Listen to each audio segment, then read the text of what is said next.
example, how much money are we going to put in IT dollars? How do we think about the role of information technology department? Who does our CIO report to? How do we manage IT projects? How do we deliver IT services? Do we create it in-house or do we outsource it?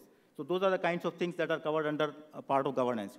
And finally, one of the things to realize is that lots of companies want to become digital companies. They want to do well. But we should also realize that about 60 to 70% IT projects fail. There is a big mortality rate in the Silicon Valley, in Bangalore also. I think now we are beginning to see that many startups are failing. So there is a significant attention that needs to be paid on managing information technology, managing digital assets. So those are the three components of thinking about digital intelligence. But let me just come back to the topic of this panel's presentation, and let me touch on what kinds of strategies we should be thinking about and how we should create our strategies. And again, in this respect, we can probably learn something from Silicon Valley. So if you go back in time, just 15, 20 years ago, there was a model of creating software which was that let us plan what our customers are thinking, let us then design, and then we will build that. That was the dominant model. Today, even Silicon Valley and many of the IT companies have moved to something called agile methodology. And the idea there is that we can't even think about what customer is thinking because we ourselves don't have a good view of the future, what is going to happen 5 years from now. So let's not worry about forecasting too much into the future. Let us find out today what our customer might need in 30 days from now or 60 days from now. And let us deliver those key functionalities to the customers right now. We will show it to the customer, learn something from that, and then we will deliver the next set of features. So that is the agile model.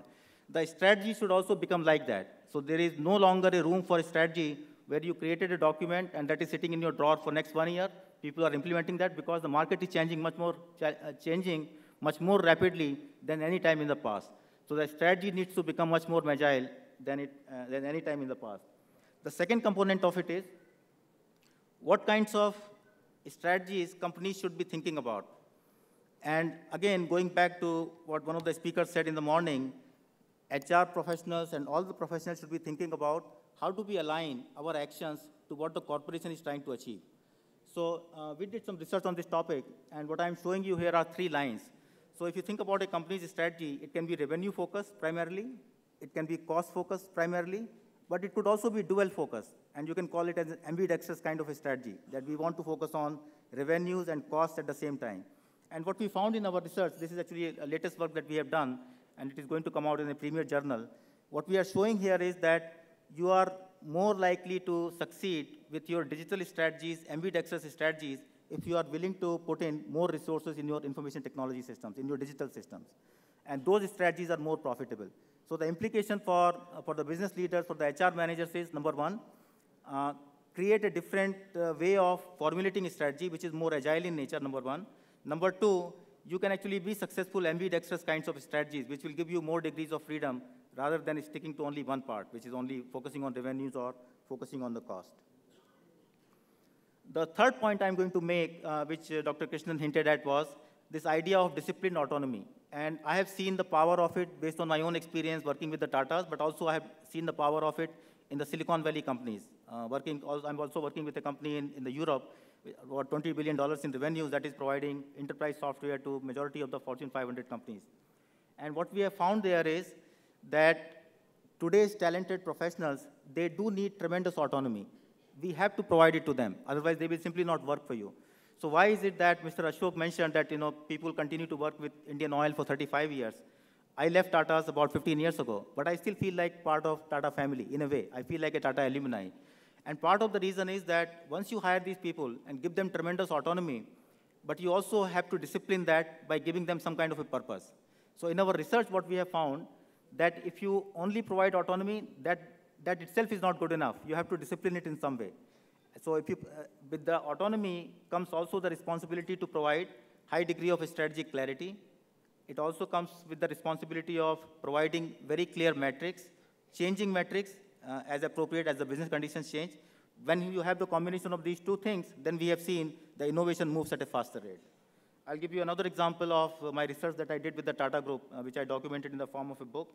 I looked at 7 Tata companies in the last 20 years, last 20 to 25 years. So Tata Group used to be, I think many of you will know in the audience, it was only $5 to $6 billion in revenues around 1990, 91. Today it is about $107, $108 billion in revenues. if I look at the trajectory of their companies, they have a very interesting model. They call it Tata Business Excellence Model, but actually it comes from the United States. It is called Malcolm Baldrig's Criteria of Performance Excellence. So they are using that as a framework for discipline, and then they provide tremendous autonomy to their workers and to their companies. So again, we see the power of disciplined autonomy working in concert to provide higher performance to many of these companies. And many of these companies have now become truly world-class. Companies like Jaguar Land Rover, TCS are some examples. Finally, I'm just coming towards the end of my presentation, and I will just make one submission to you, which is that many a times when we are working in functional areas, and I was just as much a victim of that, when we work in the project department, IT department, HR department, name the function, we, I think, have a tendency to view our job very narrowly. I think there is a way that we can move away from that. We can broaden our responsibility by thinking about firm performance or our own performance in a broader manner. So I have come up with a framework here for thinking about whatever I do during the day, or let's say whatever I do in my functional area, how does it align with 5 or 6 things that companies care about? So how do my actions contribute to adding volume or growth? So think about the top line of the company. Think about the income statement of the company. How do my actions in HR function contribute to the top line? How do my actions in the HR function contribute to what I call as D for differentiation, increasing willingness to